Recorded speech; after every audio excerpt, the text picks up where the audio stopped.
Students, myself Ravindra Kolir. आज हम अपनी क्लासेस में इन्फिनिटी टीम की ओर से आपको ML एकेडमी के लिए personality development and English speaking की क्लासेस शुरू करने जा रहे हैं। और सबसे पहले इंग्लिश स्पीकिंग के लिए हम यहाँ पे कुछ पॉइंट्स आपको लेने वाले हैं। और जो पॉइंट है, सबसे पहले हम किसी से अगर मिलते हैं तो इंग्लिश, क्योंकि इंग्लिश स्पीकिंग का क्रेज सबसे ज्यादा बढ़ चुका है और इंग्लिश अगर कोई पर्सन नहीं बोलता है तो उसको अनएजुकेटेड माना जाता है। इसलिए थोड़ा सा हमें कम से कम छोटे छोटे स्टेप्स अपनी इंग्लिश को इम्प्रूव करने के लिए डेली हम अपनी प्रैक्टिस करेंगे। और उनमें सबसे पहले हम किस तरह से स्टार्ट कर सकते हैं। सबसे पहले किसी से मिलते हुए ग्रीटिंग करते हुए, ग्रीटिंग कहते हैं मिलते हुए। फर्स्ट टाइम आप किसी से मिल रहे हैं तो हम मानते हैं कि person A and person B है, तो ए पर्सन किस तरह से दूसरे पर्सन से बात करता है, हेलो। तो दूसरा पर्सन जो बी है वो किस तरह से रिप्लाई करेगा, हाय। एंड यहाँ पे दोनों हेलो, एक हेलो बोलता है, दूसरा भी हेलो बोल सकता है। ऐसा कुछ नहीं कि हाय ही बोलेगा, लेकिन हेलो स्टार्टिंग के लिए आपको यूज करना है, क्योंकि अभी आप दूसरों के नाम नहीं जानते हैं। How are you, second question हमारा हो सकता है हाउ आर यू, कैसे हो आप। तो आपको जिस तरह से ये क्वेश्चन करेंगे तभी आपको रिप्लाई मिलता है आई एम फाइन। एंड हो सकता है वो दूसरा पर्सन भी आपसे क्वेश्चन करे कि एंड यू, और आप कैसे हैं। आई am fine, thank you, and what about you, आप कैसे हैं। तो तब आप बिल्कुल रेडी रहें इसके लिए कि I am fine and I am fine too भी आप बोल सकते हैं। सेकंड सेंटेंस या दूसरे वे में आप जो बोल सकते हैं कि आई एम फाइन टू। आगे आप बोल सकते हैं कि नेक्स्ट क्वेश्चन कि माय नेम इज अजय, अपने नाम से आप स्टार्ट कर सकते हैं। My name is Ajay and what's your name, आपका क्या नाम है। तो तब आपको रिप्लाई मिलेगा, क्योंकि अगर आप डायरेक्ट उससे बोलेंगे कि व्हाट्स योर नेम तो हो सकता है दूसरा पर्सन हेजिटेट हो, आपको वो रिप्लाई ना करे। तो इसलिए आपको क्या करना है कि आपको सबसे पहले my name is Ajay and what's your name, आपको इस तरह से स्टार्टिंग करेंगे तो ये अच्छा इंप्रेशन डालती है और वो एक पॉजिटिव आंसर आपको मिलने के वहां पे चांसेस होते हैं। तभी फिर दूसरा पर्सन आपको रिप्लाई करता है कि my name is this and that. Suppose वो अपना नाम बताता है Bhanu, my name is Bhanu, तो आप इस तरह से रिप्लाई कर सकते हैं। तो ये जो कन्वर्सेशन है जो आपको बताने जा रहा हूं मैं, तो ये अगर कोई पर्सन आपको मिल जाता है तो उसके साथ में भी कर सकते हैं। अगर नहीं मिलता है तो आप क्या कर सकते हैं कि आप अपने आप से मिरर के सामने खड़े होकर के इसकी प्रैक्टिस कर सकते हैं। अपने आप को ही खुद क्वेश्चन कीजिए और खुद उसके रिप्लाई कर सकते हैं, लेकिन आपको इसके लिए प्रैक्टिस की जरूरत बहुत ज्यादा होगी। एंड नेक्स्ट हमारा क्वेश्चन यहाँ पे बन सकता है कि how are you Bhanu.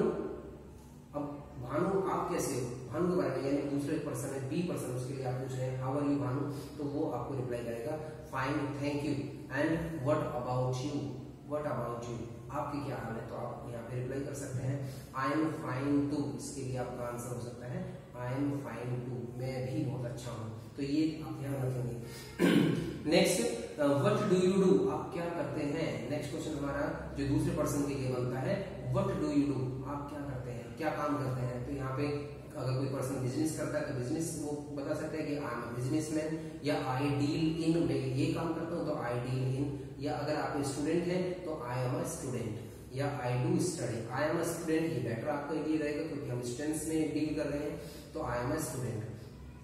Next हमारा क्वेश्चन आता है कि in which class do you study, कौन सी क्लास में आप पढ़ते हो, क्योंकि आप वो उसके बारे में जानते नहीं दूसरे पर्सन के बारे में। तो बी पर्सन यहाँ पे रिप्लाई कर सकता है कि I study in class 11th में, क्लास 11th में पढ़ता हूँ, या I study in class 9th में, क्लास 9th में पढ़ता हूँ। तो ये हमारा यहाँ पे आंसर हो जाएगा और धीरे धीरे हमारी जो कन्वर्सेशन है वो धीरे धीरे आगे बढ़ती जाएगी। नेक्स्ट है हमारा जो क्वेश्चन, उससे हो सकता है कि वेयर डू यू लिव, कहाँ रहते हो आप। तो थोड़ा सा पोलाइट वे में, ऐसे नहीं बोलना है कि वेयर डू यू लिव, आपको बोलना है वेयर डू यू लिव, थोड़ा सा सॉफ्ट वे में। और जब अगर आप इस तरह से बोलते हैं तो आपको चांसेस पूरे चांस हो जाते हैं कि कोई आपको रिप्लाई जरूर करेगा। तो आप बताएंगे, दूसरा पर्सन यहाँ पे बोल सकता है कि आई लिव एट गाजियाबाद, या आई लिव एट पर्टिकुलर जो जगह है राजनगर एक्सटेंशन, जो भी आपकी जगह बनती है उसके लिए आप बोल सकते हैं कि I live at this particular place. या आई बिलोंग टू भी आप एक वर्ड होता है यहाँ पे, एक इस वे में भी बोल सकते हैं कि आई बिलोंग टू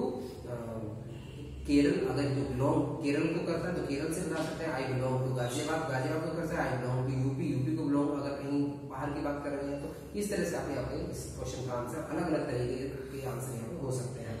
नेक्स्ट हमारा आता है कि what does your father do. अगला क्वेश्चन आप किसी से कर रहे हैं कि what does your father do, क्योंकि आप उसके बारे में इंट्रोडक्शन लेना चाह रहे हैं उसका, तो what does your father do, आपके फादर क्या करते हैं।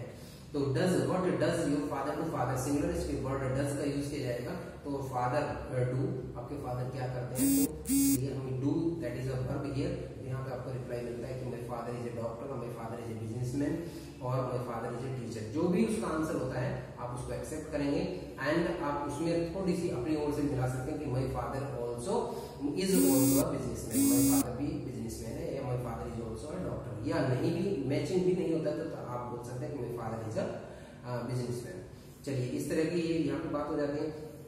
आगे अपनी इसको कंटिन्यू करने के लिए हमें एक क्वेश्चन और हम ऐड करते हैं कि in which school do you study, कौन से स्कूल में पढ़ते हो, in which school do you study. Suppose आपको वो पर्सन रास्ते में मिला था तो आप यहाँ पे कह सकते हैं, या in which school you use to study, अगर वो फर्स्ट टाइम आपके स्कूल में आया है तो in which school you use to study, कौन से स्कूल में आप पढ़ा करते थे। तो कौन से स्कूल में पढ़ा करते थे वो आपको आंसर देगा कि I use to study in ML academy, मैं एमएल अकेडमी में पढ़ा करता था। या ये कहेगा, आप कह सकते हैं कि I also use to study in ML academy but I have recently taken admission somewhere else. इस तरह से यानी कि हमें तो कन्वर्सेशन स्टार्ट करनी है, लेकिन ये स्टेप्स आपको ध्यान रखने हैं कि इस तरह से आप स्टार्ट कर सकते हैं। आगे थोड़ा सा पर्सनल हो जाते हैं, और पर्सनल में हमारा पहला क्वेश्चन आता है कि व्हाट आर योर हॉबीज, आपकी हॉबीज क्या है। उसके उस पर्सन के बारे में आप जानना चाह रहे हैं कि व्हाट आर योर हॉबीज, तो वो आपको हॉबीज बताएगा। My hobbies are reading, writing novels हो सकता है, राइटिंग नॉवेल्स है, राइटिंग स्टोरीज हो सकता है, डायरी राइटिंग उसकी हॉबी हो सकता है, प्लेइंग क्रिकेट हॉबी हो सकता है। तो जो भी उसकी हॉबी है वो यहाँ पे आप बता सकते हैं कि माय हॉबीज आर, जो भी अगर प्लूरल हो जाती है, कई सारी हॉबियां हो जाती हैं, तो आपको बताना है कि my hobbies are this and that, और है तो my hobbies, my hobby is. इस तरह से ये सेंटेंसेस का थोड़ा ध्यान रखना है आपको बोलते हुए। नेक्स्ट हम आगे बढ़ते हैं कि what do you do in your spare time, अपने स्पेयर टाइम में, अपने खाली वक्त में, लेजर टाइम भी कह सकते हैं। What do you do in your leisure hours, leisure hours में क्या करते हो, फ्री टाइम में क्या करते हो आप। तो आप कह सकते हैं कि I listen music in my leisure hours, या I go to beach for a walk in my leisure hours, में बीच है पास में है तो मैं वहां पे घूमने चला जाता हूँ। या I do yoga in my leisure hours, मैं लेजर आवर्स में योगा करता हूँ। या I read novels in my leisure hours, free time जब होता है मैं नॉवेल पढ़ता हूँ। या फिर आप कह सकते हैं कि I watch television in my leisure hours. तो इस तरह के रिप्लाई है, ये आपको सोचना है कि एट इंस्टेंट आप इस तरह के क्वेश्चंस अगर आपके सामने आते हैं तो आप उनका रिप्लाई कर दें। नेक्स्ट आता है कि आप थोड़ा सा और उसको लेकर के आते हैं अपने टॉपिक पे कि डू यू स्पीक इंग्लिश, क्या तुम इंग्लिश बोलते हो, डू यू स्पीक इंग्लिश। अब हो सकता है कि वो पर्सन आपको सच रिप्लाई ना करे, बिल्कुल ट्रूथफुली रिप्लाई ना करे, तो वो हो सकता है कि no I do not speak English. अगर वो करता है तो डेफिनेटली वो बोलेगा यस आई डू, हाँ मैं बोलता हूँ, यस आई डू। बिल्कुल आपको एक्सप्रेशंस भी थोड़ा सा फोकस रखना है, यस आई डू। और अगर नहीं करते हैं तो नॉट मच, बहुत ज्यादा नहीं करता हूँ तो नॉट मच, इसलिए आप बोल सकते हैं। और यहाँ पे आप कह सकते हैं अपनी ओर से, ताकि वो अगर आंसर नहीं दे रहे तो आप थोड़ा सा उसके लिए उसको उसके टच में आने के लिए आप बोल सकते हैं कि I too want to speak English, मैं भी इंग्लिश बोलना चाहता हूँ। I too want to speak English but recently I can not speak fluent English, I am practising for it day by day. I think because my teacher says कि if we make practice every day then we can learn English in better way. So in this way इसका answer आप इस तरह से दे सकते हैं कि I am practising English, मैं भी प्रैक्टिसिंग कर रहा हूँ कि स्पीकिंग इंग्लिश।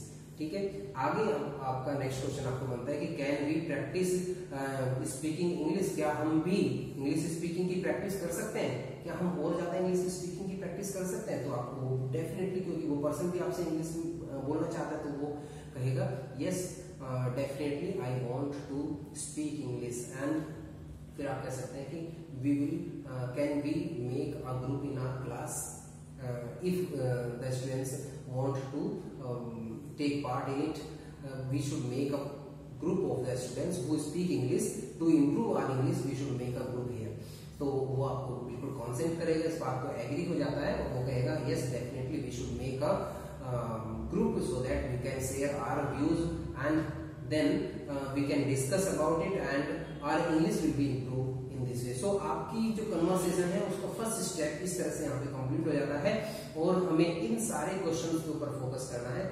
और स्टूडेंट्स आप एक बार इनको दोबारा से ध्यान से सुनिए, इन क्वेश्चंस को again go through them and make practice of them in your daily life. अगर भी कोई भी आपको पार्टनर नहीं मिलता है, पार्टनर मिलता है वेल गुड, और नहीं मिलता है तो आप क्या कर सकते हैं कि आप सामने मिरर के सामने जाइए और उसमें अपने आप ही A and B question and answering जिस तरह से आपको बताई गई है इस तरह से आप कर सकते हैं, and definitely you will be fluent in it.